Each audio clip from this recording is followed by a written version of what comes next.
এই দেখো পড়া করছে, আয়না দেখছে, জল খেয়েছে, কত কিছু করছে। ওর এক জায়গাতেই সব কাজ বিছানার উপরেই ধাক্কা দিয়েছে, মানে কি 6 মাসের সিল লাগছে। ওই ঠাকুমা চলে এসছে কলকাতা থেকে, ফোন করছে এখন ধরন দাদুকে। এই দেখো আমাদের পূর্ণিমা পূজা হবে কালকে। এই যে ক্যামেরা ঢাকা পড়ে দিয়েছি। এই দেখো দিদি পড়া করছে। এই দেখো আমাদের দুটো ঘর থেকে গেলাম, আমাদের দুটো রুম একসাথে। আমারই মাথা ঘুরে যাচ্ছে দেখাই দেখাইতে।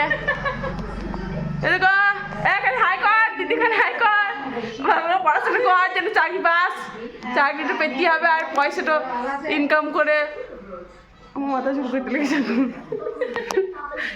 যাই হোক এইটুকু কেটে দেবো। হ্যাঁ চাকরি একটু পেতেই হবে, আর বিয়ের গয়না করে গড়াইতে হবে, যেমন করেই হোক চাকরি পেতেই হবে, ঘুষ দিয়ে হলেও, ঠিক আছে?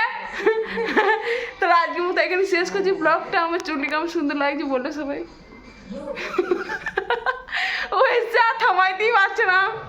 বেশ আমাকে এখন ফলের দোকান যেতে হবে, এখানে চাপে আছি। টাটা।